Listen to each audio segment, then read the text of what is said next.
Hello and welcome to our show, Midwest Weekly, Rec League Edition, starring myself, Hairwiz, and my new to the show co-host, Nexis. Welcome to the show, my friend. Yeah, thank you for having me. As someone who just kind of joined this league last split, it's been nothing but a pleasure from both the teams, the admins, everyone involved, and I'm happy to get myself a little more involved in the nature of the show. Yeah, and for those who don't know, why don't you tell us, what team you played for, what role, and kind of give us a little bit of your bio. Yeah, for sure. So I was in Group A last split, what a lot of people are calling the Group of Death, and for my team, the Ninja Turks, it was certainly that. We went winless, so quite a tough time, but we're mostly here for fun, and it was that definitely delivered. I've been playing League for, like 10 years now. In terms of competitive League, maybe like 5 years. Played in college over at a small school in LA, and that's what a lot of the Ninja Turks are right now, is kind of just that same squad of five from college, taking them into some casual amateur gameplay, and get enrolled, having fun doing it. I play support for the team and pretty much been a support main most of my competitive career. Been captain for most of my competitive career, so pretty comfortable leading drafts, talking about drafts, reviewing games, and hopefully can bring some of that knowledge here to the show. Yeah, absolutely, and I'm so grateful to have you here, and uh, always fun to watch you guys play. That's for sure. You guys were, as I said, the best 0-4 team, then became the best 1-4 team of all time, without a doubt in my mind. It was great to see that, and I think you have a good talent for casting. You're really good at it, and I generally enjoy when you do cast. So now to have you on this side of the things, more analyzing, I'm excited to see what you could bring to the table there. As far as what we do on the show, though, guys, if you're wondering, because some people are new, for clarification, we do a recap. So this is what this is going to be. We're going to recap specifically here the first week of Rec League's action for the Summer Rec League here. Um, and then I guess I'll give a little info about me since I know not everybody knows me, but I know majority of the teams have players that do. But yeah, I'm Hairwiz. You will find me in the Discord as one of the mods here in Lowell Midwest. I've played for Small Brain No Mechanics. I've been their jungler now for like almost 4 years. It's a good group of guys. So that's kind of my background. Still haven't won a finals, sadly. I'm the only mod to never sniff the finals. Just saying. Oh, Yeah, next split. it's crazy work, right? But yeah, that's kind of my background. I do cast as much as I can. I like it a lot. Um, Hopefully, maybe me and Nexus will get to do one together since now we're doing this, so it'll be a cool time in Rec League. And then yeah, we do the show. So that's kind of the breakdown. The only other thing to note before we start talking the games, uh, we will be doing a power rankings, not this week though. So if you were looking forward to that, I just want to note I want to see more of the games, and I think Nexus would like to. Like, you guys are a good chunk of new teams. There are a couple returning, but for the most part, it's a new mesh of things. So I don't want to start out with a week one. I think it's more fair to start, let you guys get some games in, and then we'll start the power rankings off in week two. So with that being said, we are good to get into the first series, and that first series is played here between Bapa Twisted Gankit and Keppa Chungus Deluxe. Both of these teams are technically returning teams. I don't think they changed up too many members. Um, there is a slight name change as it's now Deluxe here for Keppa Chungus. But yeah. Also, Battlefy sucks, so we can't look at stats, guys. I don't know what's going on with that. But um, but yeah, we can go ahead and jump into game one. So what was your kind of take here on game one, Nexus? Yeah, so first kind of dissecting the teams. I know Capachungus added a new mid laner for themselves, and then Boppa Twisted Ginkit had the pleasure of casting them, I think, once or twice last split. They added a new mid laner, switched their old mid laner to top, and switched their old top laner to bot. So very new look for Boppet, and it delivered in game one. They drafted this great scaling comp, and on the side of Capachungus, I don't think there were good enough answers into that scaling comp. And so once Bopit got the lead, they kind of just ran away with it, especially behind that new mid laner Christmas music.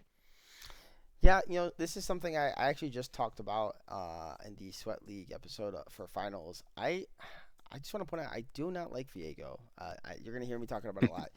It's not that I hate the champion, and maybe you can give your take on this a little bit too. I feel like for certain reset champions, when you're playing for specifically the resets, it can be a little harder. Uh, but it really depends on the champion. Like I think if it's Jinx or Tristana, it's fine. But like let's say Katarina, if Katarina doesn't one shot somebody, like everything she's trying to accomplish now could go out the window so fast. And I feel like that's Viego. Uh, yeah, he has decent dual potential, but every single time you play this champion, your comp is now locked into okay, one shot somebody please, so this champion gets a reset, and then we can win the fight. And that's always Yeah. my biggest problem. And I feel like it just never wins anymore, at Oh yeah. least. I agree. I mean, I liked the way you draft around the Viego on the side of Capachungus. Like you have great pick potential with the TF, the Rakan, but the Viego was taken pretty late in the draft. I think B4 or 5. And by that point, you see the amount of defensive tools that Boppa Twisted Gankit has with this Sivir, Melio, and tanky front line of Ornn and Udyr. And Viego's just gonna have a tough time getting resets there. So and without resets, Viego is not that functional as a jungler as opposed to maybe some other more standard picks. So I'm with you on that Viego front, especially with how late it was taken in the draft. Yeah, but let's talk about Christmas music here. But we did note that he had himself a pretty strong game. See, finishing off in this game, going 15, 2, and 4, which is pretty insane. Listen, everybody else played really well too. One Trick Susan 5-0 and 11 on the Sivir. Not playing Nasus, so that's a crime. And then Thordle 1-0 and 16 on support Milio. I mean, everybody played excellent, but those are just kind of like some key stats I wanted to point out.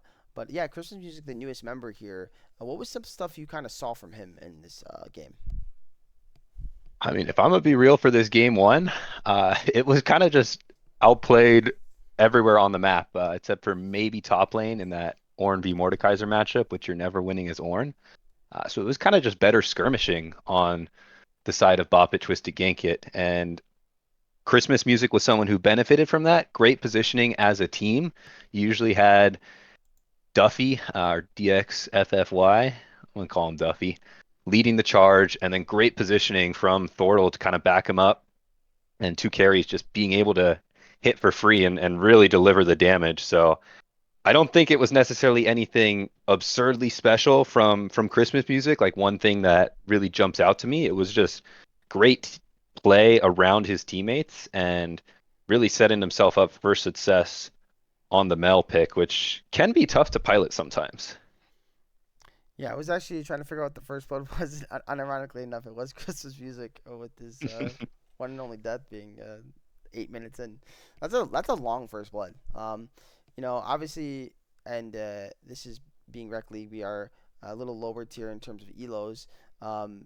That's still something that's interesting to me. Seeing these two teams play such a patient style um, in this game, and that's why I've always talked about competitive being a different kind of ball game. Because sure, you can be like a bunch of monkeys running around and running it down like it's flex or solo queue, but truthfully, when it gets to competitive game, man, like it's different. Everyone's in the call. You got the comms. You've probably been practicing together, and obviously these two teams certainly have been. They've played a split together, um, and they look like you're watching a sweat league game early on in this game. Like very clean map movement and gameplay from both teams. Um, Not what I was expecting. Like I'm expecting a a fireworks show. Oh yeah, no, I was a big fan of this game one between both of these teams. Laning wise on both sides felt pretty clean. Rotations early on felt good. It's just those few skirmishes that Bop It Twisted Gank It had. They had Capachungus's number, and from there, like I said, this scaling comp. I mean, it doesn't take too much analysis to figure out the Orange Sivir comp is gonna outdo the side of Capachungus, and that really was they didn't drop a skirmish. It was kind of just a few random kills here and there. So a very dominant game one. I know probably not too much to go over here. If you want to look around 25 minutes in game time. That right there was the backbreaker and kind of summarizes how this BTG um, comp sort of delivers. Duffy leading the charge and everyone else just following up beautifully without, there just wasn't too much that Capachungus could do at this stage of the game. But did good to hold on until then. And like I said, a lot of positives in the laning for them. Yeah, and I know Golden Sunset was looking for his moments. Never got to see them, sadly. Yeah, I'm watching this fight. That double kill by Christmas was nasty. Just instantly popping, and then gets the Yeah. triple. Oh my goodness. Udyr is something I don't see anymore. I feel like that champion just fell off a cliff, but here it is. It's made its way back. It's just Um, running at you. Please no, please no, it's man. such a toxic champion, man. But I think it is Duffy, by the way. I wanted to note that out. I called All him right. DXFFY2 when I was casting him last split. I do think it actually is It's a Duffy. mouthful. I think I'm gonna stick with DXFFY just for consistency for my sake, and I think it's also his nickname for me at this point. Very good. He's a very very good player. So I'm not surprised him having the success here on the Udyr. But man, yeah, it was the Christmas music show on his debut game. Um, but with that said, we can jump into game two here, which does seem to be a little. Well, A lot closer. yeah, Uh, I want to say game one was still close too. Like I do think like it wasn't like so far away, but this game was much closer. Yes. yeah, I guess maybe closer, is a term you can kind of use. It can be a bit extreme, but this game two was a lot more back and forth. I think that's something you could say. I know, like you mentioned, Golden Sunset was looking for his moments. He had himself a game here with a few pop-off moments around dragons. Yeah, you want to start this one off by looking kind of at the draft before we jump into gameplay? Yeah, sure. That's probably fine. I am looking here now, and you're talking about the Golden Sunset game. Yeah, he went 4-1-7. I mean, he had a really good game.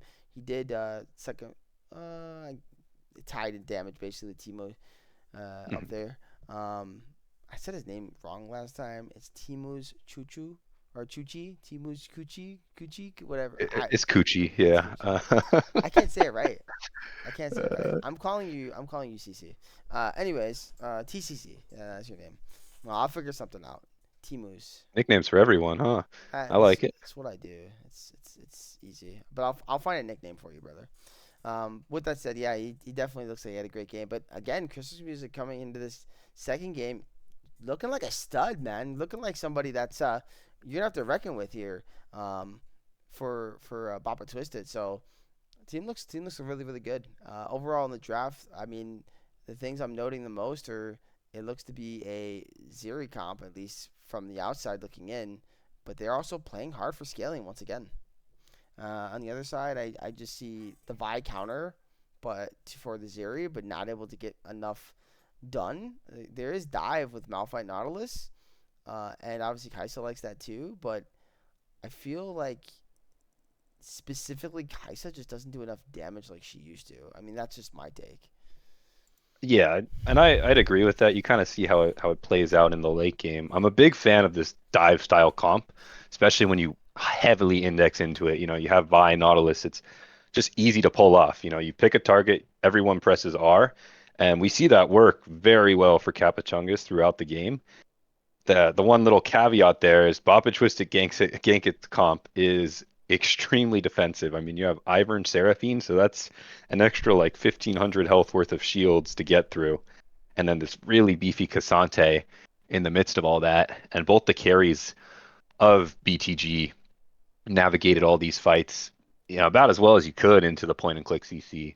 So it was kind of a Zeri comp. Typically when you see Ivern and when you see Seraphine, you want to pair it up with more of a bruiser character who wants to be in the thick of things and play survivability. But we did see the Cassante come through instead of something more aggressive in the top lane. It did end up working out though, and in this kind of more front to back style and Christmas music, yeah. If you want the way too early hot takes, this guy may be an all-star. I don't know. Ooh, that is an early hot take. Well, 1 week in, he's already an all star. Okay, all right. Well, you heard it here, Christmas. You got a lot to live up to. Thanks to Nexus. Uh, Talk about the added pressure for a week two matchup, huh? Oh yeah. Yeah, I mean, I think Asante, he kind of feels like a champion that no matter what, he'll always be like a decent champion. I just there's nothing they can do to him to make people not play him. With that said, I do agree with your take. That flash from Team Gucci. I'm sorry, that just made me laugh. It's Yeah, like you just 5 minutes and 50 seconds, just Malphite things. Um, but yeah, he does kind of still fit that mold that you're talking about with the Ivern surfing, right? It's not exactly the same, but it still does a similar idea as like if you were playing with like a Fiora or a Relia or something, you know. So Oh yeah. Yeah. And then, in terms of the game, I really liked Capachungas's early game here, especially Campbell. Shout out him. Getting around the map on the Nautilus, that's what I mean, two things when you draft this kind of kill lane. You either gotta kill your lane or get off the map, make use of this utility champion that you drafted for yourself. Get action going in the early game, and that's what he did. He was roaming around the map, starting to build an early lead for his team because Seraphine can't quite match those roams as easily, and he was a big part of why this game was pretty close. At least pre 20. I think if we want to look, this was a bit of a longer one, so I don't know if we're jumping ahead too far here, but 18 minutes, there's kind of a fight in the mid lane. That's when things really started to break out and we saw a substantial lead. Before that, it was just a lot of back and forth kills, here and there, depending on who was rotating where, who was picking off who. The big thing, though, is we saw the carries of BTG start to get some gold in their wallets, and like I said, they were able to navigate that pretty well. yeah, I'm gonna go ahead and watch this over real quick and see what happened. You said about 18, like 18 and a half? Oh, 18 and a half, yeah. okay. Yeah, it's nothing to fight over either. We just gonna duke it out because we want to duke it out. Is that what's about to go down? I'm like looking at the times Yeah, here. I mean, I guess Drake comes up in a minute, but I mean that's still some decent time. Nice movement there to dodge the Malphite ulti. I gotta say. But yeah, we're brawling, and if you can't one shot people in time, that's where the blue comp is just going to have a lot of success. And yeah. that seems to be Moonstone's the getting issue. crazy value here. It's wild. I And then Christmas wonder music cleans up.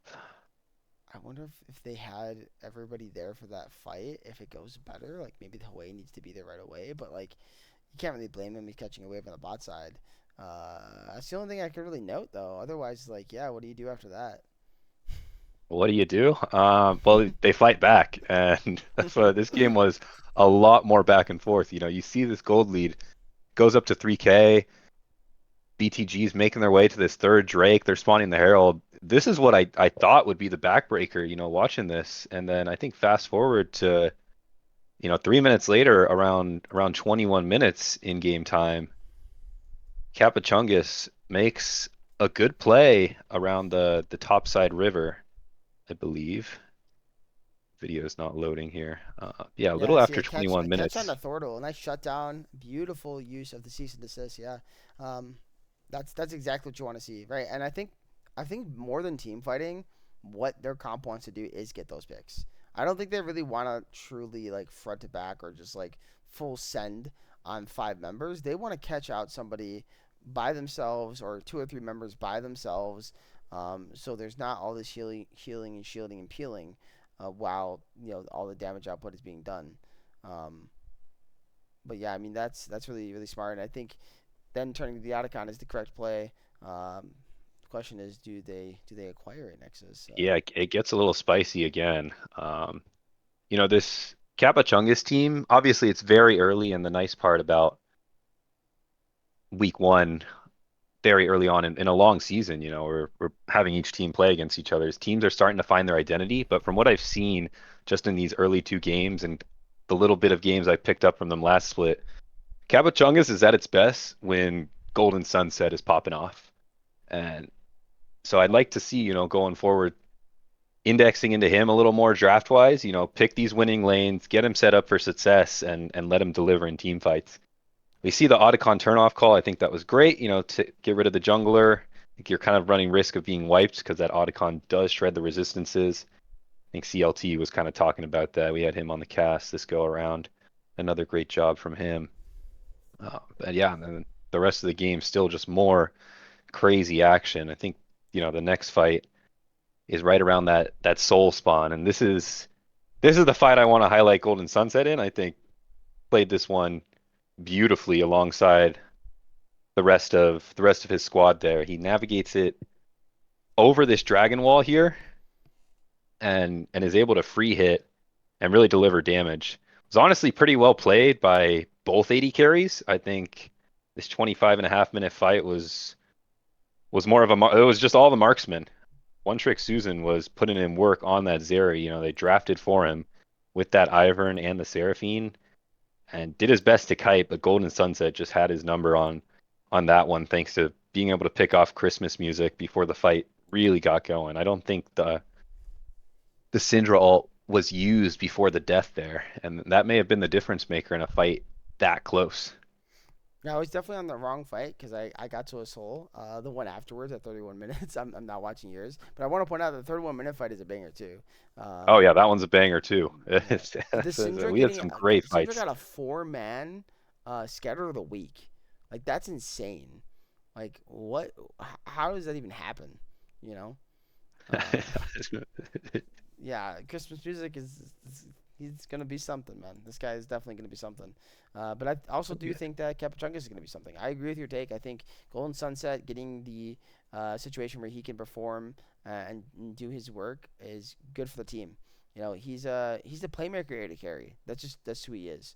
And those types of guys, you want to set them up. Like it's I don't want to go and make this comparison in a way that like I'm overselling something, but my comparison in this circumstance is something like, one of the best players of all time in Uzi.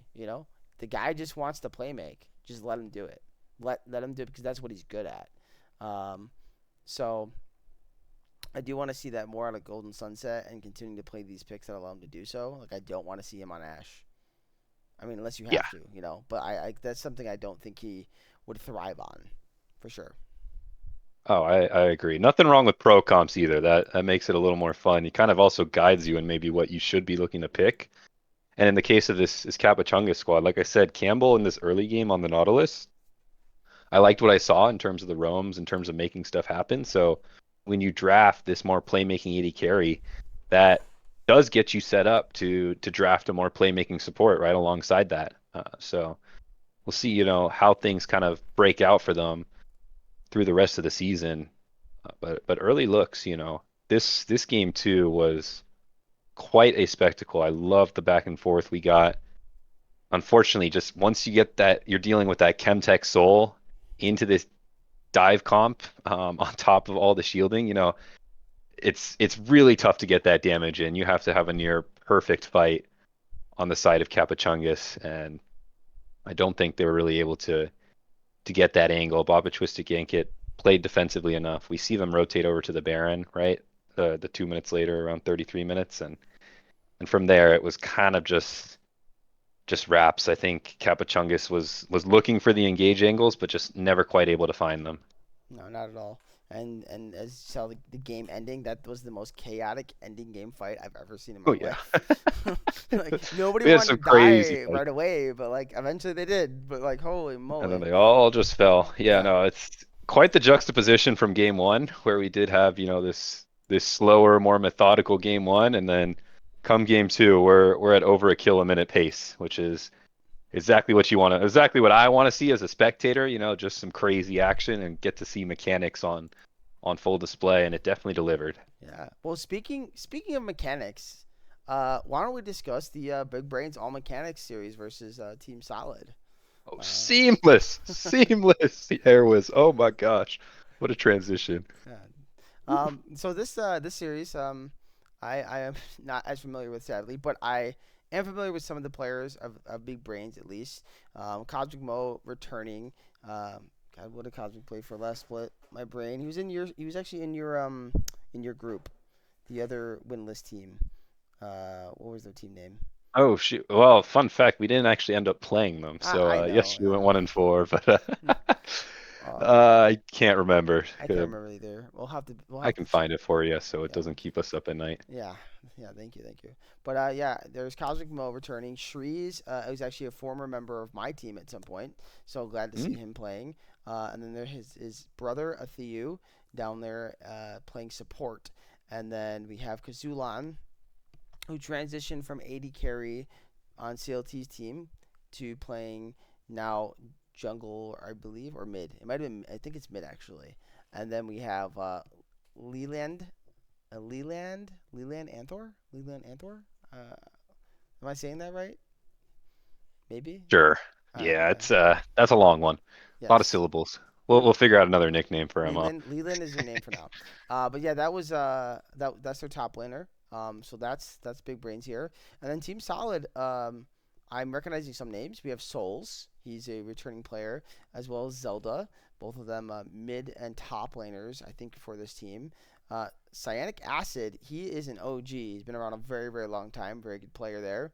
I'm not familiar with Squeezy or V7, but maybe they have played in the league before. They obviously must be friends with these guys, so there's a chance they have, and I'm just not familiar. So those are the rosters. I figured I'd just kind of break those down for us real quick.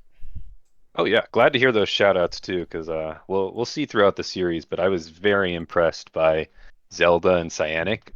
They looked like a very strong mid jungle. Once again, way too early hot take, but best mid jungle in the league? Question mark, question mark. I don't know. Interesting take after a week one. I like your You hot know, takes though. They're I gotta exciting. have the way too early hot takes. Yes, Give that's the gonna be. folks something to talk about. Just give them a whole segment. I'm gonna have them give you like five hot takes each week. Oh boy, that could be fun. Get people, put some pressure on some players and get some other players fired up. Yes, indeed. And War Initiate casted this for us, so thank you to War for helping out there. Always a pro and a wonderful guy, taking care of people across the league. But yeah, we can talk a little bit draft, and I'll let the game play while we do so. So, what was your kind of take here on the draft, Nexus, for game one?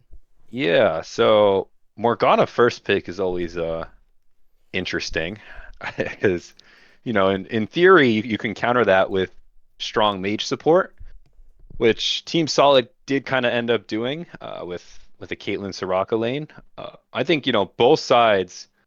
I was a fan of their drafts. It's very clear identities on kind of like what you want to do. Big Brains was looking to dive in, kill backline with Vi, Aurora, and Varus kind of artillery support over the top. And then Team Solid looking for a more front to back. You have this tank top in the Cho'Gath, Enchanter support in Soraka. I mean, just about as traditional as you can get. Hyper carry bot, control mage mid, and skirmishing jungler. And I'm telling you, this game one. If there's a game to watch this week, it's this game one of Big Brain versus Team Solid. It was the banger of the week. Lasted, I think it went all the way to 45 minutes, and well, well worth it in terms of entertainment value. Well, that's definitely 45 minutes is a very long one. We've had some experiences like that in Sweat. I don't even know if you were even. Yeah, I don't think you guys were here yet. We had a series once. I just wanted to note that it was like the first game was like a 51-minute game, and the next game was like a 41-minute game or something. It was only two Gosh. games, but we basically played three games in 2 games. It was ridiculous. Or you could say four, maybe even. Um, so yeah, the long games are great, but they're also very exhausting for the casting and for the players. So I imagine here this game one took a lot out of both teams. But the winner usually like you're feeling yourself. You played that long game, you freaking pulled it out, so you're feeling good. Like okay, we can win this series. Um, Unfortunately though, I'm noticing that the first blood was Kazulan kind of caught window shopping. It looks like Zelda just kind of walks up and gets a cheeky little E.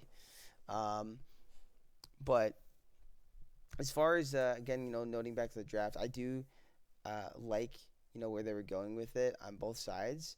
Um, you can never hate having a Wukong on your team. Very good in the Vi, and Soraka just backing up the Wu while he's in there doing everything, all the damage and disruption that the champ is known to do, is really nice. But at the same point, like Raka doesn't also love to play too forward, which is kind of Wukong's general playstyle. So I don't know. I'm always torn with like picks like that. Like, is it counter synergy? No, but is there something that could synergize better with it? Yes. And I feel the same way about like the Victor with the Wukong too.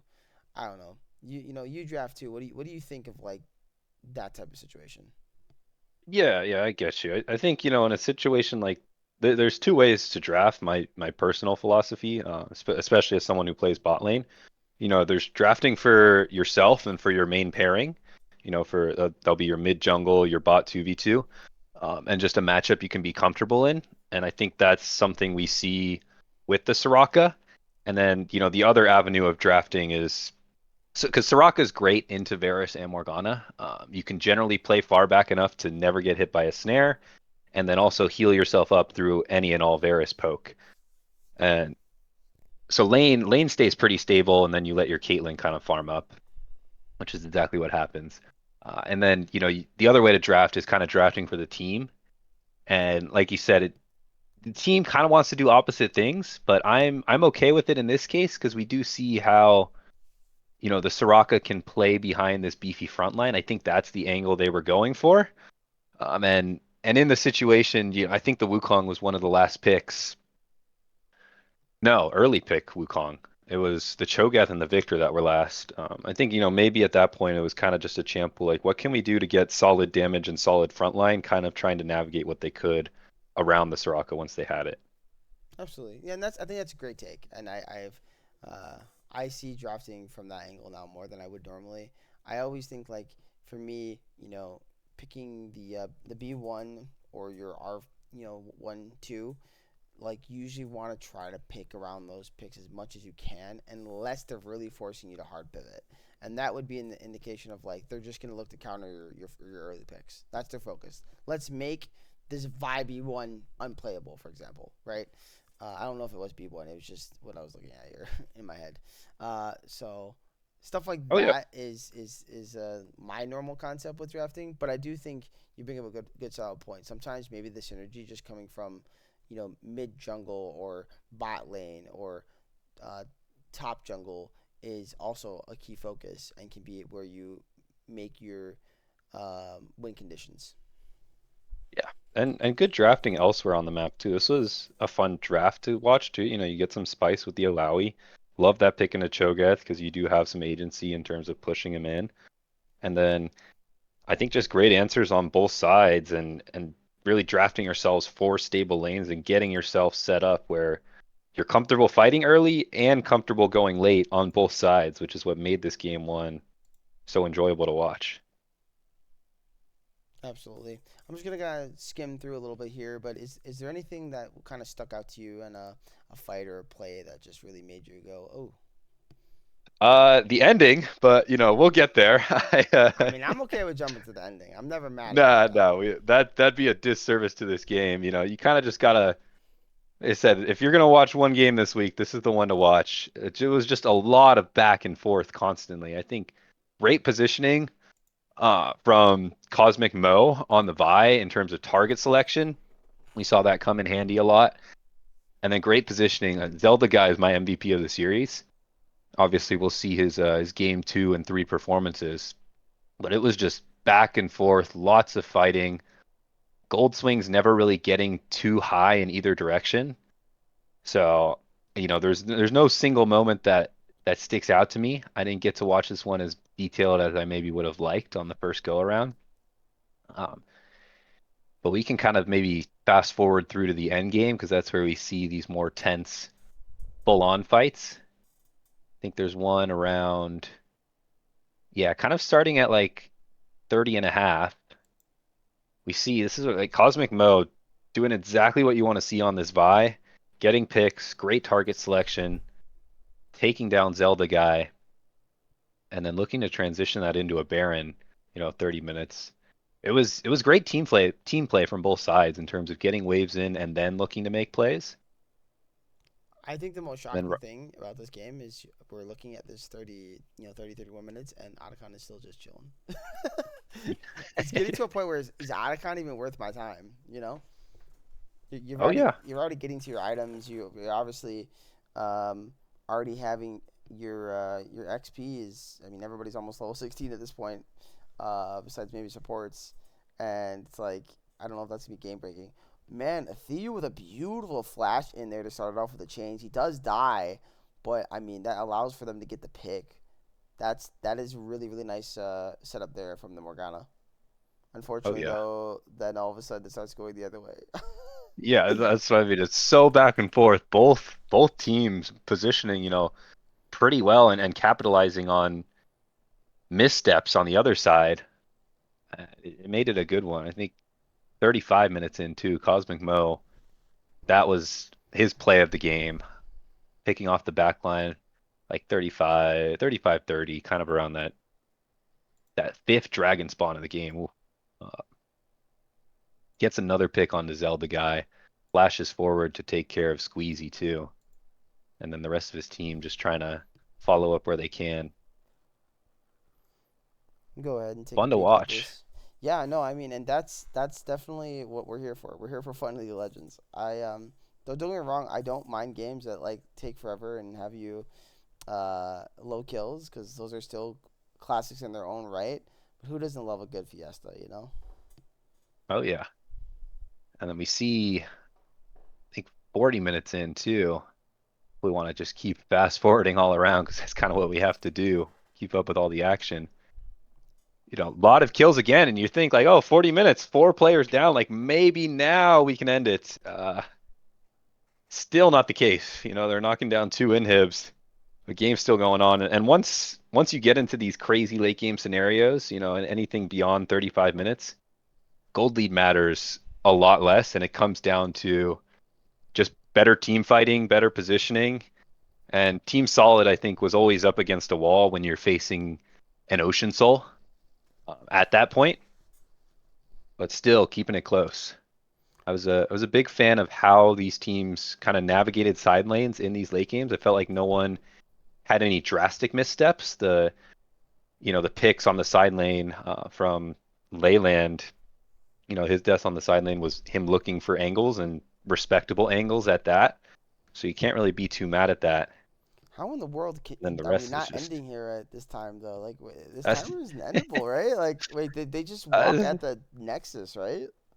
that's what I'm wondering too. It's like, was there an end angle? Maybe.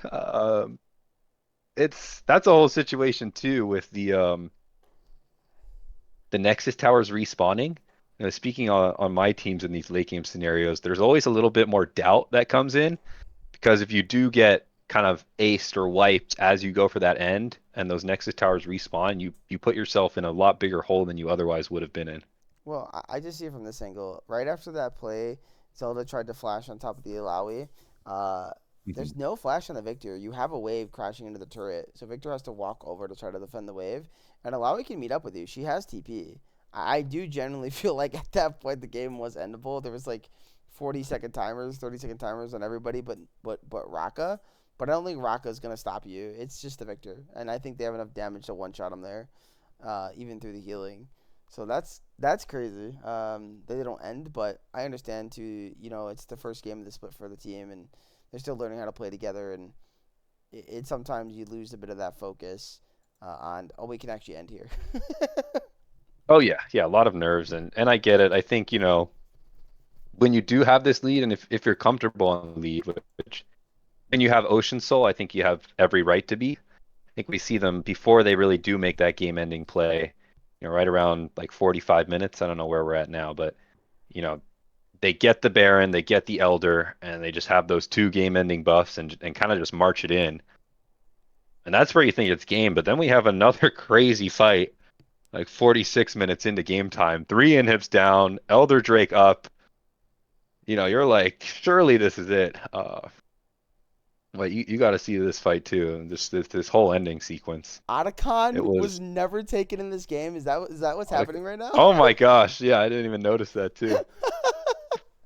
That's a record. It cannot be topped ever. I don't believe it in my I, heart. Like whoa. I have to tell CLT about this. Well, he should probably know, but this is crazy. 46 minutes into the game, finally ended the game, and Otacon still was just chilling. That's just yeah, they're absurd. making this push, but then Kazulan steps a little bit forward. Zelda guy punishes him for it. And right here, it looks like Team Solid is going to turn it around. I'm not sure, where you're at in the timer. You kind of just let it play, watch what happens, and it's oof. Yeah, I know it looked close, but the pick there on to the victor seemed to be just enough from what it's looking like here. Maybe not. Oh, wait. Yeah, The yeah. minions! The minions. Yeah, I know. Minions OP. That's crazy. Okay. All right. I almost think they had that fight too. But game one goes to Big Brain. Yeah, Definitely, it's chaotic. definitely Big Brain. Yeah, it was big brain. They had a plan and they executed that plan. Uh, Draw them Jeez out of the base. Louise. Minions finish it up for you. Yeah, no, It's that easy. it's that easy. All right, well, we can jump into game two. I'm sure that was an easy game, right?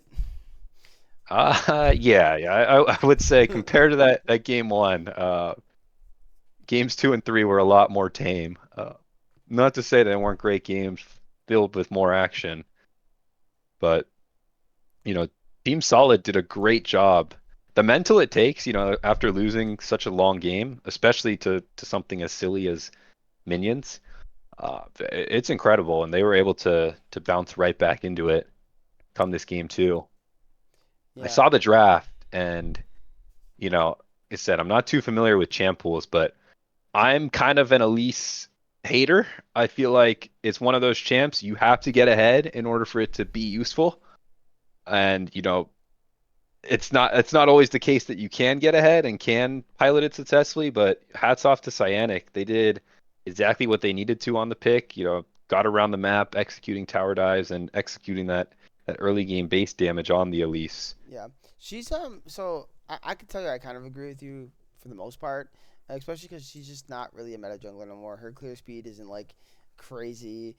It's really all about her ganking at this point, and in a game that relies on you actually being able to clear your jungle now more than ever, like it wants you. So it's not that she can't clear her jungle, but what I'm trying to say is just the game wants you to clear efficiently, while maintaining good ganking. It doesn't want you really to just spam gank. If you spam gank and you win a game, it's great, right? But I don't believe this current competitive play is reliant on that and hasn't been for some time now. So Elisa's just kind of disappeared from the meta. So since her clear speed isn't crazy good, she's not going to match a lot of the meta junglers in that aspect. She just loses out in that front. So now it's all about her ganks. And if her ganks don't work, then it's like, all right, what does the champion do? Like you said. But I'm pretty sure Cyanic is actually an Elise player from what I remember. So he should be just fine. And I think it even is in the name of it, like acid, a little bit. That's kind of what I Oh think. yeah, yeah. Hey, I Maybe. meant no disrespect. And if it works, it works. If you do get ahead, then you that base damage is crazy. One cocoon is a death. Yeah. So I mean, I guess the better way to put that, I'm just not a fan of, putting the game on a knife's edge like that. But I love when you have the confidence to do so and then have the abilities to execute on it too. well, and you look there at the first kill here. It's 4 minutes and about 10 seconds or so. Really nice just play here with the cocoon. It's a flash here, I believe. Yeah, a flash cocoon, making sure that Kazulan can't get his E off in time and just gets completely one shot. That's exactly what you want to see from the Elise, right? And the most important thing is landing that skill shot. And if you do that, and you can do that proficiently, I think you're going to be just fine. So that's just an example of you starting off strong and just carry that over because her bite once you get like an item, the Q bite in spider form is disgusting amounts of burst. It's like not even right the amount of burst. And in this game, she can one shot 3 members for pretty much free, right? So Yep. uh, once that happens, it's kind of over with. And again, we bring back the Viego. Here we are at the Viego again. It's now lost in every single game that I've talked about today. I just want everyone to know every single game I've talked about today. So that doesn't include Huge this red sample league. size too. Huge sample size. And these games were played majority on Thursday of last week too. So just let that sink in. Separate leagues for one of them still didn't matter. So I don't know. I think we need to stray away from that champion, please. Just play something else. There's like 20 other junglers you can play that are just better. Yeah, I think it's one of those kind of like pro play skewed champions as well, where it's a lot easier. We are in a competitive environment where you can play around it, but there's just so much skill in how you have to navigate team fights to get a reset that it's, in turn, I'm a fan of just ease of execution in team comps, and Viego is not really that.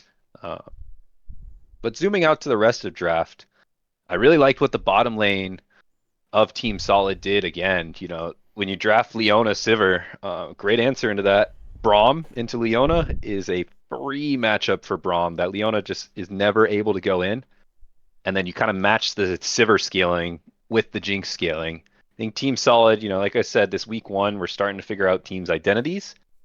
But from what I've seen from TS is they do like to keep it traditional. You have this tank top, skirmishing jungle, control mage mid, and then hyper carry bot. You kind of let your mid jungle carry you through early mid game and enable your hyper carry marksman to take you over the line at the end.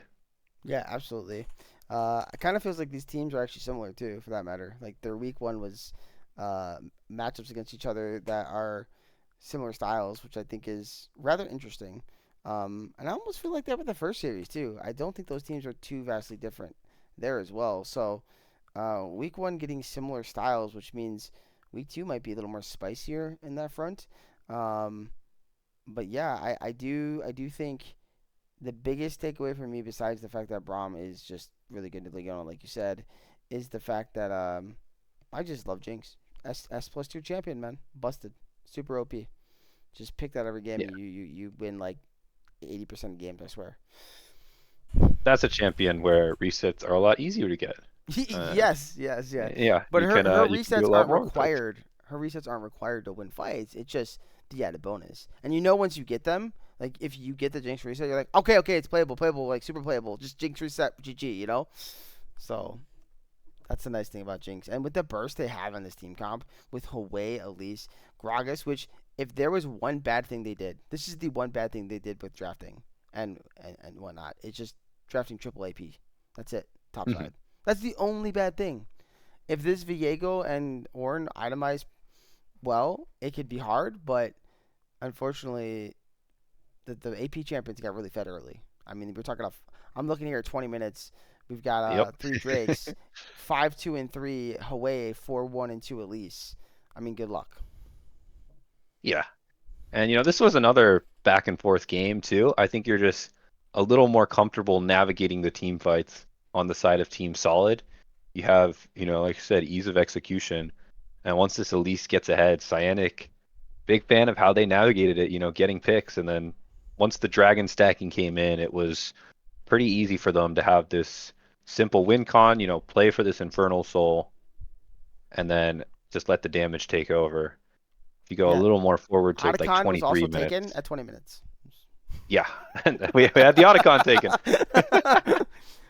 Exact opposite, huh? Yeah, It's, it didn't take 25 minutes. Yeah, actually, if you really yeah. want to get technical, Nexus, it took technically uh 20 plus 46. What's that? 66 minutes to get an Otacon taken in this series. There we go. Yep. Yeah. Oh my gosh. Okay, but go ahead. What's the fight you wanted to point out? Nah, I think you're probably coming up on it. 23 minutes in, around that. That was kind of my backbreaker fight. Uh, Gragas ended up picking up a triple kill. Just body slamming on the tail end of the fight there. And from there, Infernal Soul was Team Solids, and once you have that soul, we saw it in game one. It's really tough to go against that unless you significantly outscale the opponent. And as we've been talking about, ease of execution, this Jinx is gonna have a good time. And with how fed Cyanic and Zelda got, they were able to kind of ride this one out from that moment on. Souls though, I gotta admit that Don't look so.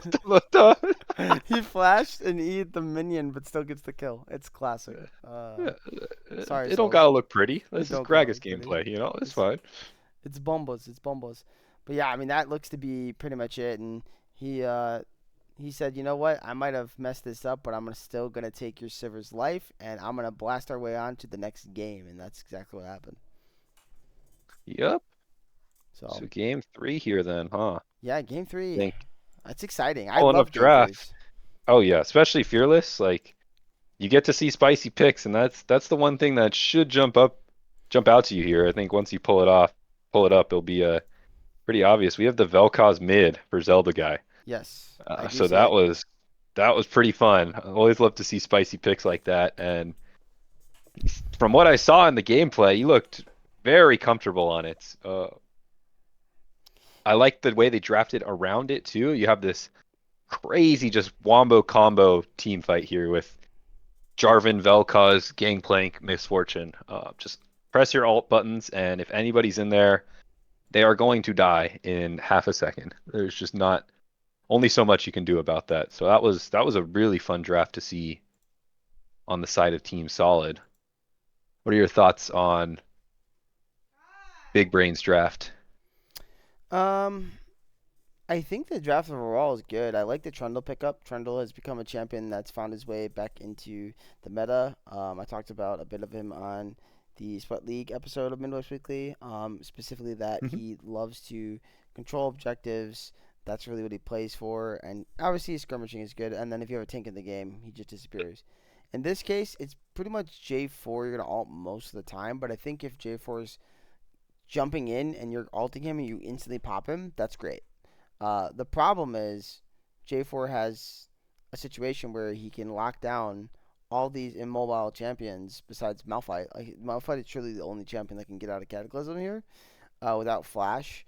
So if they're locked in that with an MF plus a Vel'Koz and a GP, that's just disgusting. So I don't think the comp they drafted was bad. I just think the win con here isn't as easy to pull off, but it is Oh yeah, playable. And I do think the note here, and I'm sure Trundle did it a couple times in the game. His pillar is really effective at canceling both the laser and the bullet time. So I don't remember what Vel'Koz's ult name is. Do you remember? that'd be a Yeah, crazy pull. I am not that chronically online, yeah. fortunately. I wish I knew. But yeah, We'll figure that out if the casting any ever goes any further. yeah. So we can figure it out at some point in our lives. But yeah, I do love the Vel'Koz though. The Vel'Koz is disgusting, like in a good way, because the champion nobody plays against it enough to have the knowledge of how to play against it well and its damage output. And it's got a lot of deceptive damage because it really comes from his passive, right? Which does the true damage. Obviously his Q is a good chunk, but if he hits you with multiple passive procs, you're just gonna say goodbye to your life. You know. Yeah, and then especially in this draft, like I'm okay with the Trundle, but when you pull out the Galio and the Malphite, I think it was on 4 and 5. Your only damage here is the Xayah, and Vel'Koz and the Misfortune comfortably outrange Xayah. Xayah is a champion that wants to play into melee dive, and is really not going to be able to access the backline of Team Solid, and so that Vel'Koz was able to kind of navigate pretty comfortably. Um. Okay. 6 minutes and like 50 seconds. That Mhm. cancel you have to watch. The cancel with that pillar on the lantern from Cosmic is insane. I just needed to note that that was actually correct. Cosmic, my boy. Holy Oh my moly. That gosh. was Oh my disgusting, dude. If you're play of the watching week. this, if you're Holy. watching this, bro, that was sick. Me and Cosmic become really, really cool. So, man, that was awesome. You guys might have lost this series, but that's something to live on. You had a great game one. That play was sick. I'm in for it, man. Keep the jungling up. It looks good. Looks Hey, good. hype up the Trundle more. That's why we picked the Trundle. That's That's the why. Troll King. There it is. Oh, Oh that was great. gosh. That was really good. Um, but yeah, I was mind blown while you were talking the whole time. I was just in like Yes, a rightfully so. Yeah, and this game was a little less back and forth. Team Solid definitely took the early lead for themselves once again behind the mid jungle of Zelda and Cyanic. They had, a bit of spicy bot 2v2 action, but junglers paying visit down there too. But I think ultimately you look at the mid lane lead, this Galio was just not able to really stick with Zelda in terms of farm, in terms of levels, even in terms of roams. Obviously, I'm not an expert on that matchup. I can't imagine it's easy for the Galio, but I think it is more just props to Zelda for really pushing that lead for themselves. Yeah, I really shut down Kazulan here, and I know that Kazulan was historically an 80 carry main. I'm pretty sure. So I don't know if he plays a lot of mid. He might be transitioning and relearning the role, or he might just be it's his secondary role and he's playing it more now, and then he'll get better on it type thing. Because he was a really fantastic 80 carry to watch in the Sweat League. Um, but maybe there's that. There's also probably not knowing the matchup like we discussed as much because it's just Vel'Kais. It's something that we don't see a lot of. I mean, how many times do you see it in solo queue? I see it like one every like 100 games, I swear. So, And that's support too. Like it's not yeah, even mid. yeah, So you're right. So, but yeah, hats off to Zelda. What a wonderful series. Really well played there by Cyanic. Glad to have him back as well. Uh, Performing super well, and overall just a great series here out of Team Solid. So congratulations to them getting their first win of the split, and Big Brains All Mechanics. Hey guys, it's one series at a time. So, uh, but I think we can leave it off there unless there's anything else you wanted to note. nothing really. Just a great series. I mean, mental fortitude to bounce back. Hats off to Team Solid. And like I said, it's only week one, so excited to see how identities continue to develop and what these matchups are going to look like in the coming 6 weeks here. Yeah, agreed. With that said, we can jump into the next one, which is MTE versus Caster Curse. So, they stole the Caster Curse name from CLT. He had the name a couple splits ago, before you guys joined. Um, so, good job stealing that name, Pens. But we could discuss a little bit of the lineups here. MTE obviously a returning team. Well, I don't. You might not know that. I know that, so I shouldn't say obviously. They are a returning team, and I will break down their roster in a second. But Caster Curse has some members I'm not familiar with. Besides Pens, there's Big Sex Bird. What a name. Itrium. I think I'm saying that right. X Crosis and One Handed Gaming. So that's going to be Caster Curse lineup. And then here for MTE, most of their members returning. I don't think anyone's missing. Maybe somebody else. But I recognize Marshall, recognize Meows, J Mac. I'm pretty sure Reaper was here last time as well. I think Phantom Soul may or may not be new. I'll have to ask Marshall on that one. But for the most part, it is the full team returning from two splits ago when they played in Winter League. So that Oh yeah, is and the shout out the MTE. IGNs too. Love a team that like commits that fully to the squad. Adding the MTE beforehand. It's always fun to see. Makes it feel a little more professional. Yes. And I believe this one was casted by our pies. I'm pretty sure. So I can tell Yep. by the fact that he has the little headers up there. Yeah, very helpful too. Yeah, I need to start doing that. Get better with that. But Somebody teach me these, the ways. I'm the same boat. I just gotta run the game and run a little scuff scream. I just yap over it while I can. Uh, but diving into game here, I think the fiddlesticks is kind of an interesting pick to bring out. The one thing, and this was a quick 2-0, and I think a lot of that did come down to how MTE drafted. I was not a big fan. Like I said, champ pool considerations are something I'm not too familiar with these teams early on here. But the early rotation of champions, especially on MTE's side, uh, Fiddlesticks Blind is maybe okay, but the Karma Samira, I'm not a fan of that. Those are two champions that want to do opposite things both in lane and in team fights. And so what ends up happening is you get pushed in by this stronger 2v2 that of the Lucian Nami of Pens and BSB. And then from there, the Lissandra and Ornn aren't exactly a whole bundle of damage and end up being losing lanes into the Echo and Mundo. So you kind of have three losing lanes with a Fiddlesticks as your jungler, and it didn't work out well for them in this game one. Yeah, sadly not. Also Nunu. I just want to point out Nunu. Yeah, I love shout out the Nunu. I love the unique jungle picks here. We're getting the Nunu versus Fiddlesticks matchup at game one. So random, by the way. Uh, but yeah, I think overall I do agree with your take. I was thinking the same thing when I was sitting here listening to you. Like, there's such anti synergy bot lane, specifically bot lane more than anything. I think everywhere else on the Yeah, map is fine, and I even think Samira and Karma do well with some of those champions, right? I think Karma with Fiddlesticks isn't too bad. I think Samira likes the disruption to set herself up to get the resets and get the big ultis and stuff.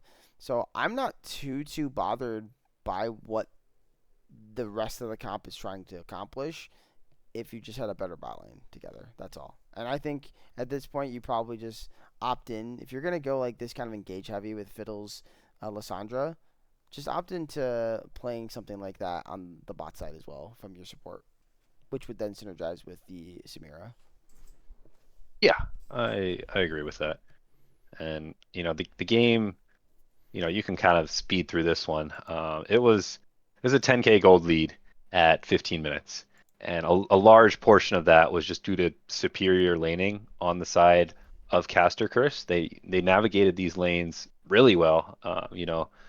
Mundo into Ornn played comfortably. I think he did drop down. Phantom Soul was able to punish him once on an overstep, but other than that, Pens and Big Sexbird on this Lucian Nami getting a lead early, and then Crosus in the mid lane really punishing Lysandra. I don't think that's necessarily Echo favored either, so that's off to him. And from there, there wasn't even that much team fight wise to talk about because just due to the individual leads, Caster Curse kept it pretty comfortable for themselves and closed it out, I believe, like pretty cleanly, all things considered.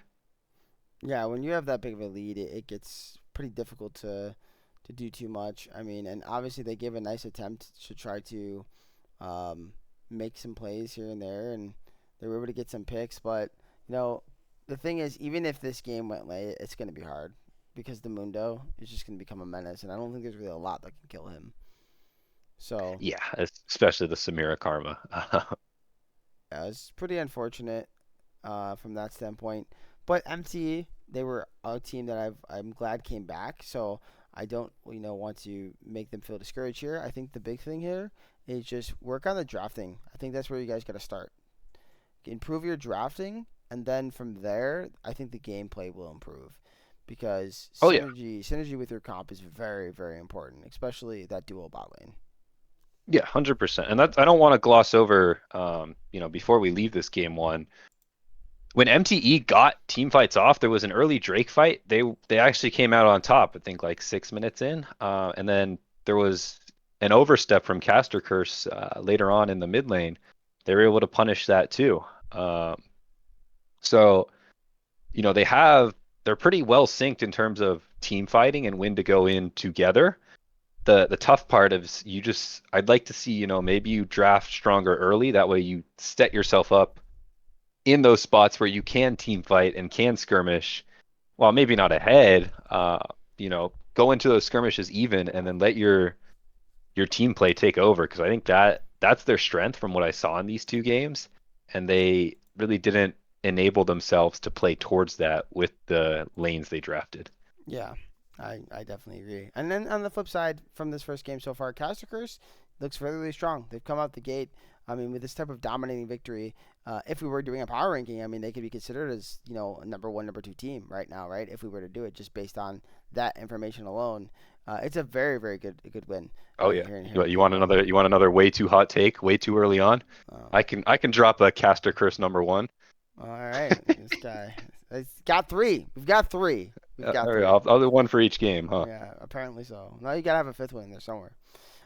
Maybe you It could was just pick. dominating. Maybe you could pick who wins the split at the end of the episode for fun. Oh my gosh, the that's the prediction, the hottest take of all. nah, that's just That's all right, all blasphemy. right. He's convinced. He's No, doing it. I mean it's Um, it's the name of the game. Way too hot take, way too early on. So yeah. I can do that.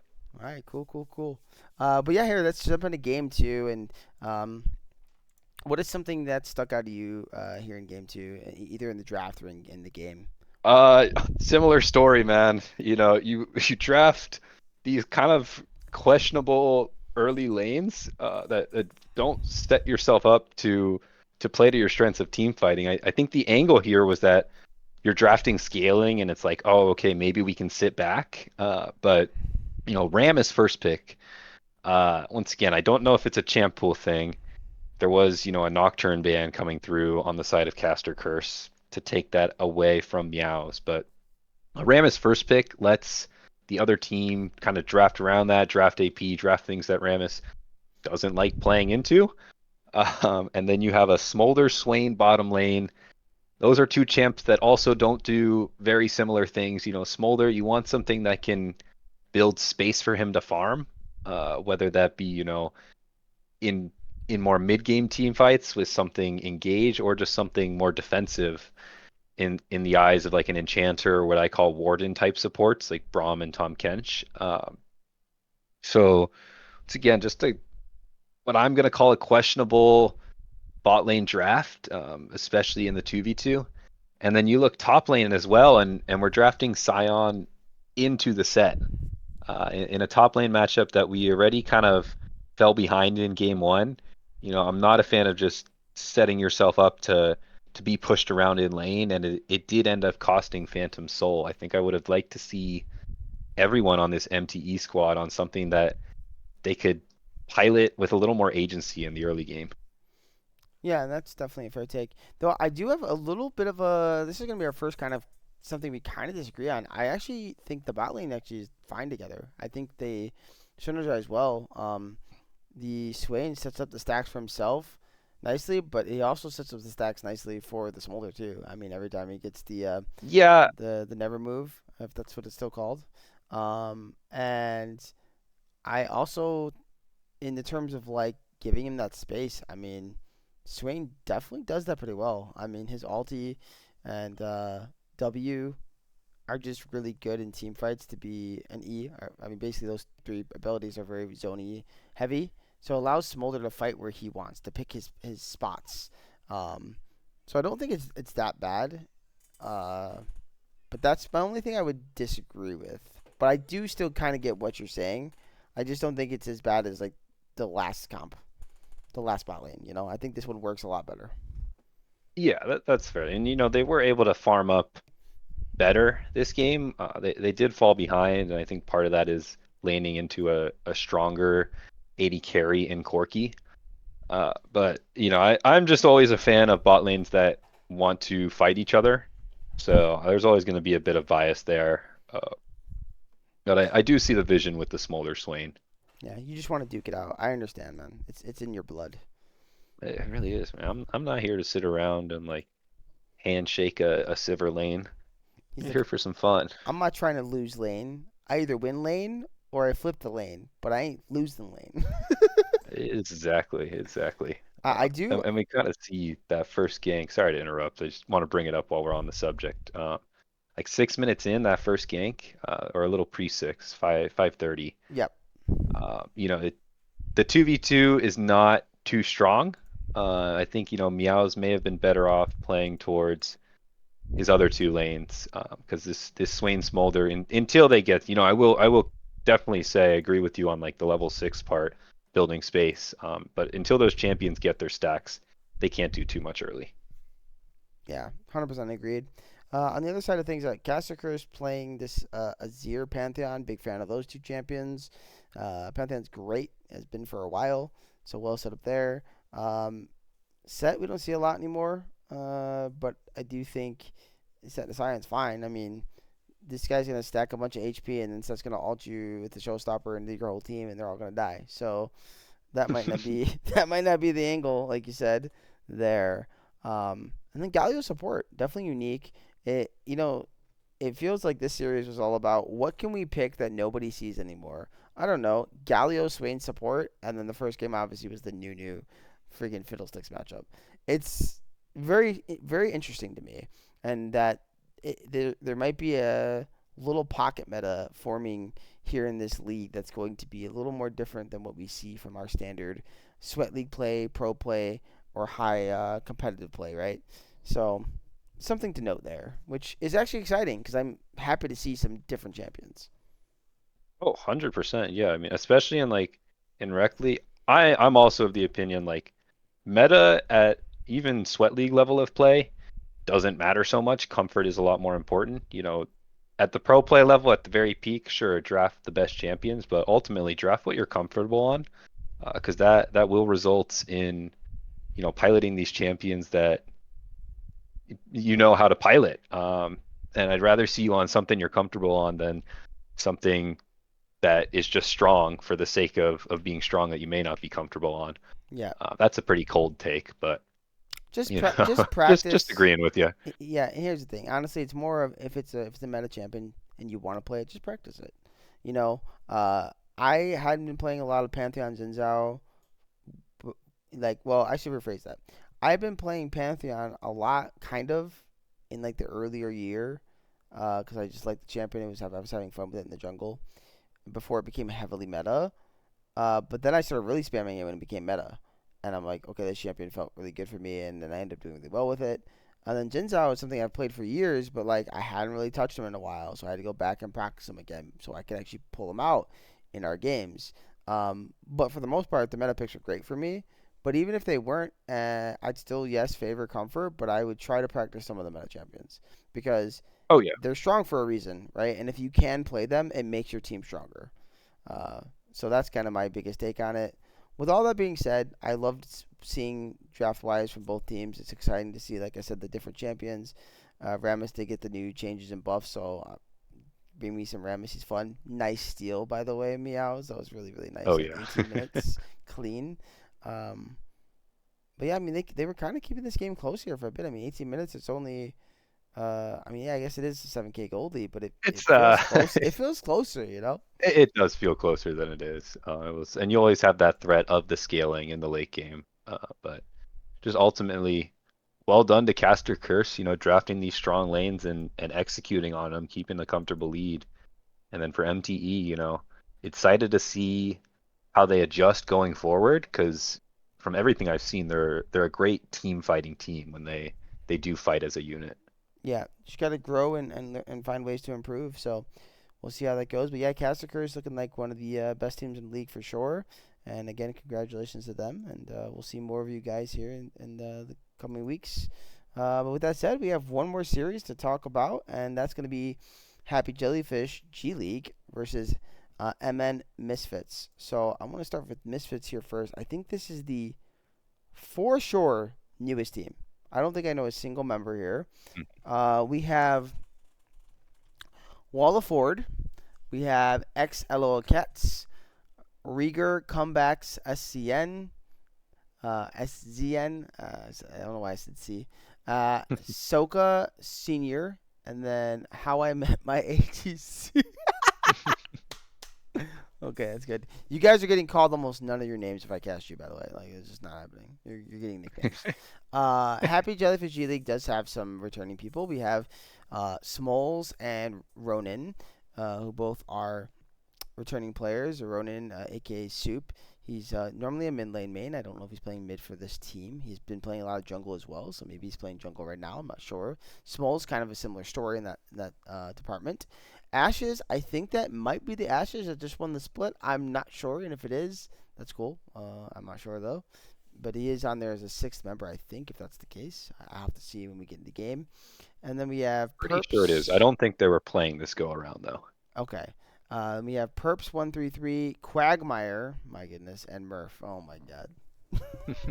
Family Guy in the house. So that's Happy Jellyfish G League. And unfortunately, they did not get the win. The new team on the block, Misfits, did in a 2-1. So let's go ahead and talk about their victories here, shall we? Yeah, I mean 2-2-1s as well in this first week. Getting 3-game series when the best of actually goes the full best of distance. Always a good sign because it means there is going to be some good competitive parity, which isn't always the case. But yeah, for this game one, draft wise, we see the Jinx coming out from Murph. Big fan of that. And they draft around it great as well. You have an Enchanter to kind of back up that hyper carry, Vagar to build space, Control Mage in the mid, and then just a beefy front line with Sejuani and Sion. So love the draft out of Happy Jellyfish G League. And the answer's on the side of Misfits. We see a Morgana mid and a Silas top, so more spice. Just kind of, you know, I think not enough damage in the late game to get through Sion Sejuani. I think the goal when you draft this a comp like the Misfits, they were trying to get the game done early, get a lead in bot with the Karma, play around this Morgana Jarvan mid jungle skirmishing that, should in theory outdo the Veigar Sejuani, and kind of snowball from there, stack early Drakes. But if the game goes late, it's going to be a lot more comfortable to navigate for Jellyfish. Yeah, absolutely. For me, there's a thing we call cooking around here. Me and CLT like to use this term a lot. Cook away. Do something fun, unique. But then there's a thing called too much cooking, and I almost feel like Misfits here in this first game. They were cooking a little too much. You know, um, yeah, I know I've seen Silas Top have some success, but it's not historically a top laner, and there's reasons for it. Um, so you're losing out on the beef here from your top lane, so it's all just damage, and he's going that tanky build anyways, which doesn't really make him tanky, by the way. I just the champion never gets tanky to me unless you're building Yeah. pure tank. So you're gonna lack damage. You're gonna lack the tankiness. What is he providing? His utility from E plus stealing, you know, There were no good ults Sejuani to steal R. this game. Yeah, like I think that's that's the biggest problem with the yeah. Silas. And then you have the Morgana mid, which again love the cook, but what makes Morgana mid work? Well, somebody picks LeBlanc and then you play Morgana mid. So I mean, I don't know what else you're playing Morgana mid for, personally. But that's about it. That's probably my only takes on the draft overall. The draft though is fine from Misfits. Um, Other side, draft's basically perfect. I mean, you can incorporate another mid laner in there, I guess, if you want. Maybe something that's a little more early game centric. That's probably it. I love Jinx Milio. Who doesn't like Sion? Sion's a fantastic champion. And then Sejuani, one of the best tank junglers in the game. Nothing wrong with that comp. Oh yeah. So yeah, getting into the game, Misfits, they do jump out to the early lead.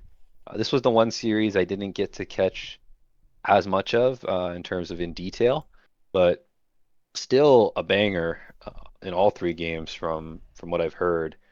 And Misfits, they jump out to this early lead, but it's not quite big enough of a lead. And like we've been talking about, if you let this jellyfish comp scale, it is very tough to play into. As well as, once again, Soul is such a powerful win con, and the jellyfish were able to pick up a lot of early drakes, which I think, maybe that's something Misfits should have played a little more around early game when you're going up against scaling. That way you have something to match up into it. But once Soul came over to them, the jellyfish were able to kind of take that and take what was a close gold deficit at the time and start to balloon that into an eventual gold lead and a win. Yeah, I mean, and what I'm seeing, just watching the game out a little bit, like you said, I mean, number one, Drake's. If we're ignoring Drake's, it's never good. But number two, the skirmishing here from Happy Jellyfish was actually pretty clean early on. And it really, or rephrase that. I'm sorry, Misfits is skirmishing early on. I said it the wrong way. Yeah. Yeah, Misfits skirmishing early on was really really clean. But because they were lacking some of those Drakes, they had the gold, but then they were forced to play for these objectives into a team that honestly wants to fight you at an objective. That's really what they want to do. And if you're not one-shotting the Scion and Sejuani, which to be honest, I don't really see it being that easy to do here. Like you talked about earlier, even early on, once they get like an item, uh, how do you win the fights? That's kind of my take on it, and I feel like that's kind of what we saw. But that's what you pick when you draft, right? You're drafting a team that wants to win early. You got to do so, and if you don't, well, good luck. Yeah. And fight of the game that I saw, may have missed it, but about 27 minutes in game timer, that's what really turned things around. It ended up getting the Cloud Soul for the favor. Quagmire just walking up, waddling on up, beautiful three-man stun with the cage and great follow-up from the rest of Jellyfish. So Oh, shout out Quagmire for that play. Quagmire putting people in cages? Giggity giggity goo. You know what I'm saying? I don't know what you're saying, but I'll smile and wave. You don't watch Family Guy or what, man? No, I'm not as familiar. Oh my I god. know who Quagmire is. Just Well, not not as he's not such as a knowledgeable perv, there. so I was making a very bad joke. It's just a bad joke, I guess. That was a good joke. I'm sure if you had any other co-host here, they would have appreciated it a lot more than I did. So that's Uh, on me. I'll nah, study up some film. nah, you're okay. You don't gotta. Are you not really into like kind of raunchy comedy type shows? Like, what do you? Not type shows. Yeah, I tend to, I just do a little bit of anime, and that's kind of it in terms of the shows that I watch. But Fair enough. Hey, this I'm is I'm okay with the raunchy humor. I just don't get it in my TV shows. gotcha. Well, this is part of the. Oh yeah, that by the way, that cage was nasty. But this is part of the learning process here. You know, guys, we're learning about each other live on the show together. So just so you know, because me and Nexus, this is like our third time probably talking in a call ever. So um, we haven't talked too many times. So this is good. This is good. It's a good experience, right? Oh yeah, I feel like we got great flow too. I don't think people even know. We've been going for how long now? Like Too long. over an hour. Yeah, yeah, Yeah, maybe we got to make it a little quicker going yeah. forward. We're We'll be still working on learning. that. We're still learning how to play off each other. But I think we've been giving good talks about the game. So we'll finish out strong here, with the ending of this game in the last two. Even if it goes a little longer than we wanted. Me and CLT, our first couple episodes, they were not at the pace that we wanted. So that's okay. Um, but yeah, so I mean, I'm just kind of flowing through here to just see like when this game actually ends, so I can show that to the viewers, and then we'll jump into game two. But while we're doing that, you want to start to touch a little bit on the game two draft? Yeah. So game two draft. I think one thing Jellyfish do, like another very traditionally drafting team, they, put a tank in the top, some hyper carry bot, enchanter support, and that's always good to see because that's always something you'll be able to fall back on. And if you get late on into the game, it's tried and true. You set your 80 carry up for success and put yourself in always a spot where you can fight back to win the game. Misfits had a lot spicier of a draft with an Elise jungle again, so an Elise jungle win as well. So maybe I gotta stop my Elise hate. But I think game two, the story of that game was all Mordekaiser. Walla, make sure I said Wallaford on the Mordekaiser. He had a counter pick. Misfits saved their R5 pick for their top laner. And like I said, Jellyfish, from what I've seen, they like to draft more traditional. So into the tank top, opting for the Mordekaiser.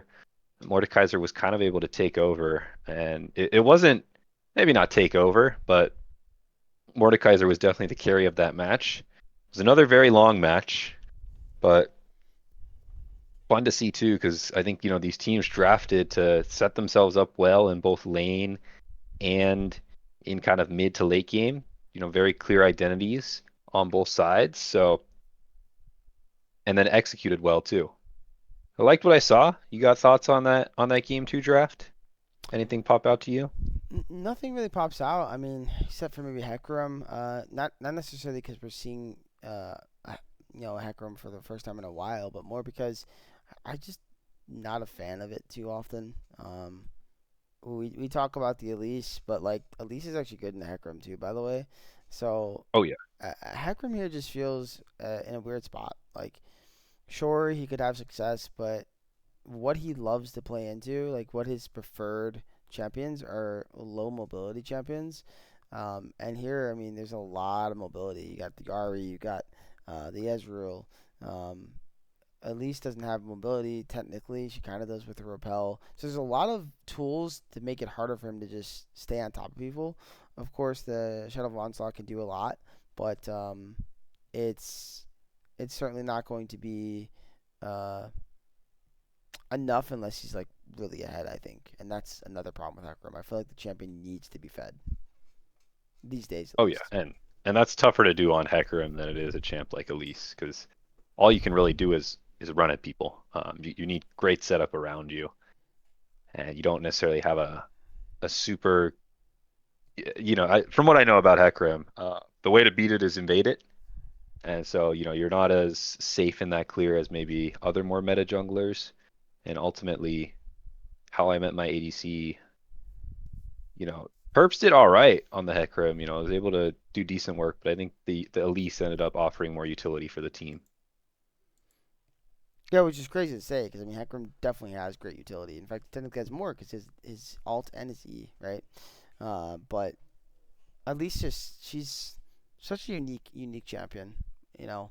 Um, but yeah, where was the setup for Hecarim in like lanes? Like, what do you Lulu slows? Is that your setup? You know, Yeah, that's I'm kind just of it. that's another thing. Like, where's the setup for my boy to gank people? You know, I feel like he needs that, especially early on. Not that you can't have some success, and clearly, I mean they did. I mean they weren't like losing Oh yeah, out early on, but it just feels like the Hecarim could do more.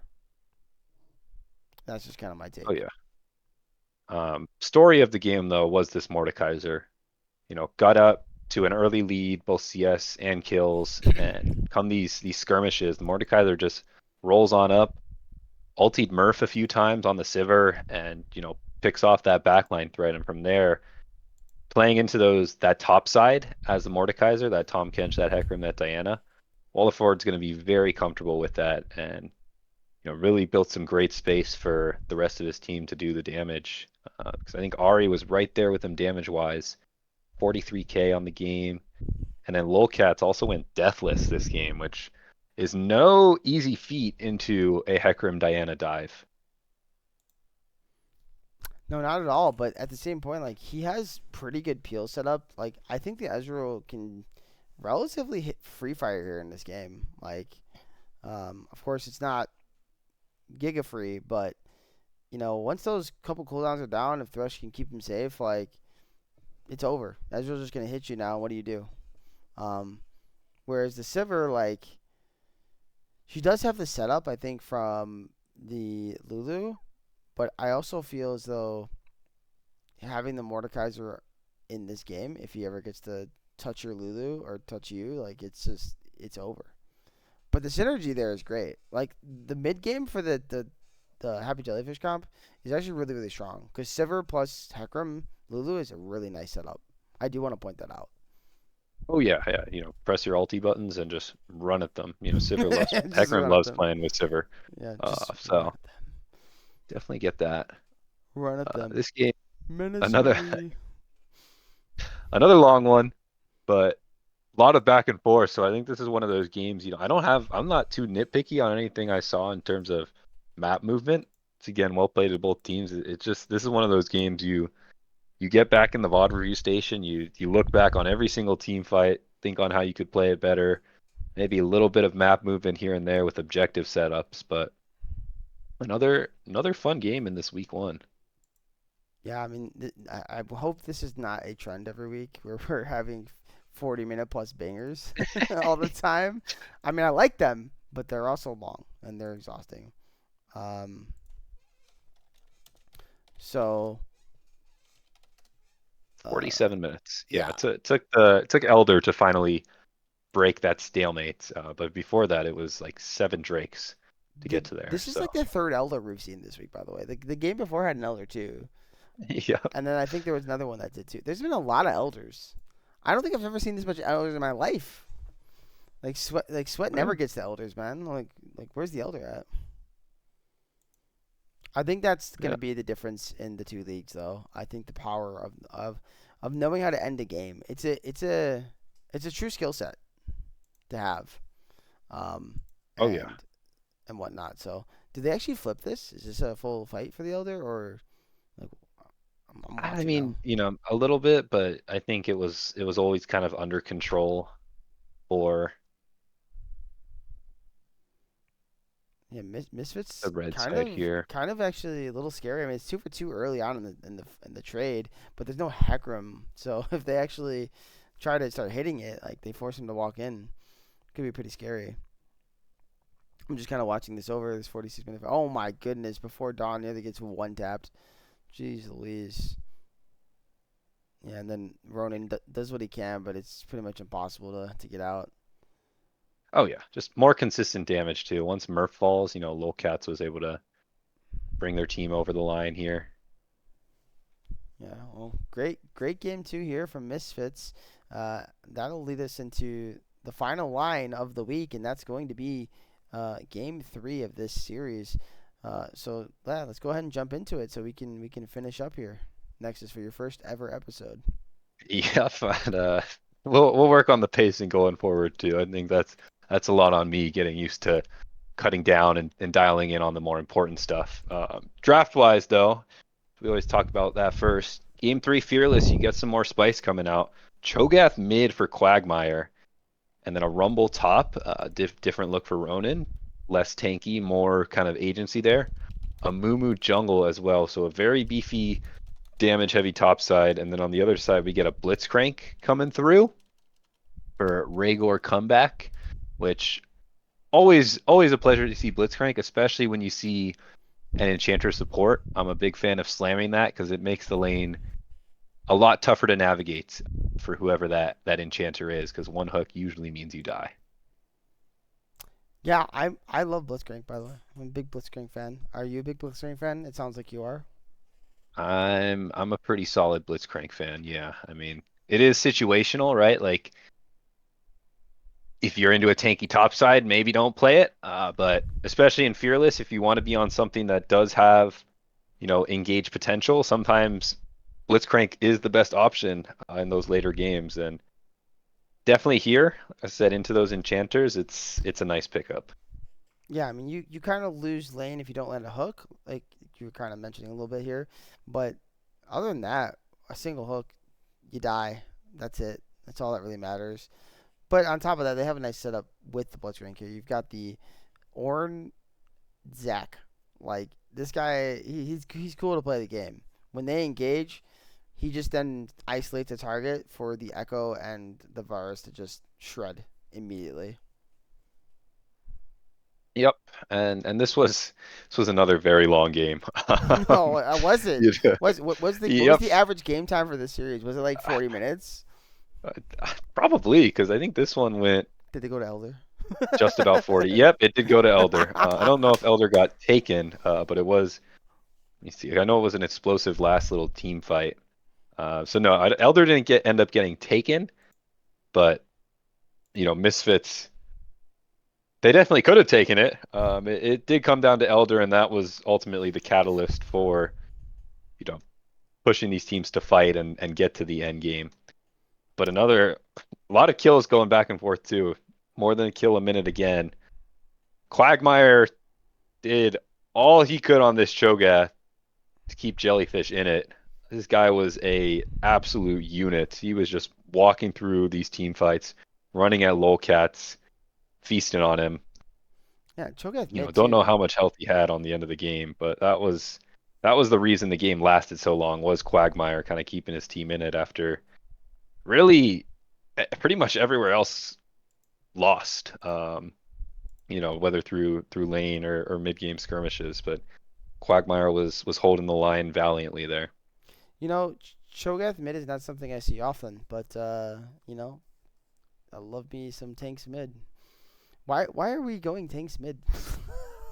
Like, it's not that I hate it. It's not that. It's just like this is not going to be meta, man. You know what I mean? It is Cho'Gath though, so I guess it's kind of fine. A lot of zone control. Is it actually good into Echo normally? Like, do you know anything about the matchup? Because I'm genuinely curious now.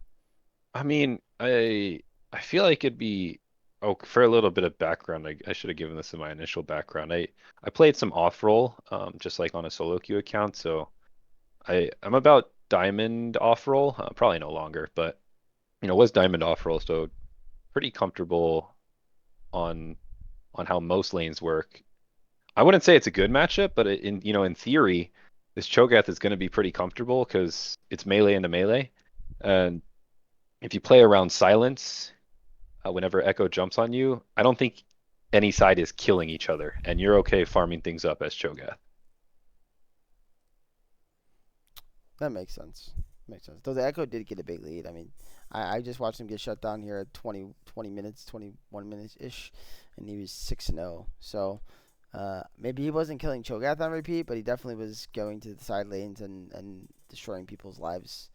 Um, Echo has been a theme this week too. A lot of Echo. So it's been very interesting with these champ picks for sure. I mean, Zack, something we haven't seen in a while as well.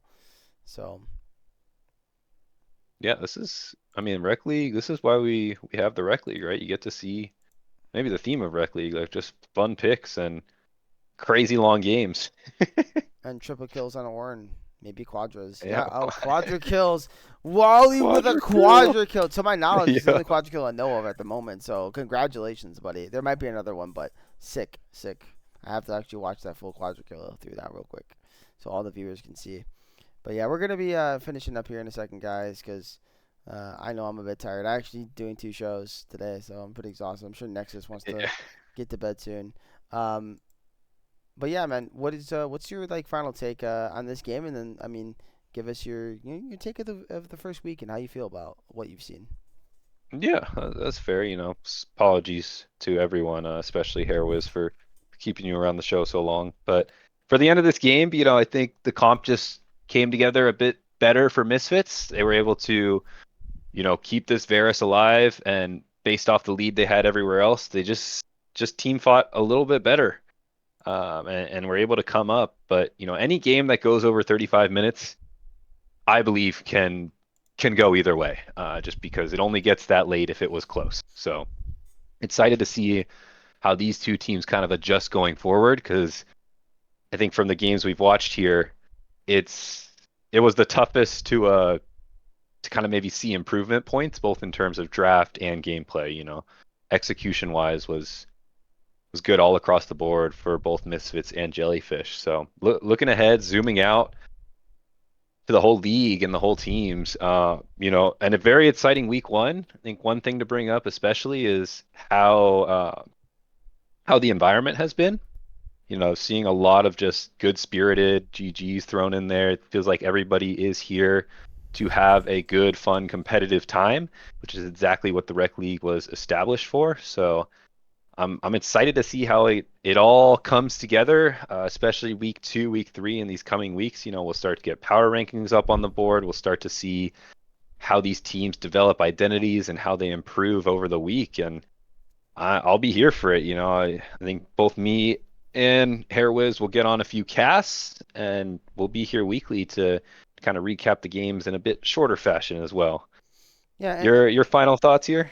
yeah, I will say we don't always have to be shorter. I don't think it's a bad thing to have long episodes. I mean, you saw the Midwest weeklies before. Like, well, I know there was like a billion games to go over, but still, you've seen that, right? I think it's more about how comfortable you are with it, how comfortable they are with it, how comfortable we're all generally with it. I'm cool with it either way.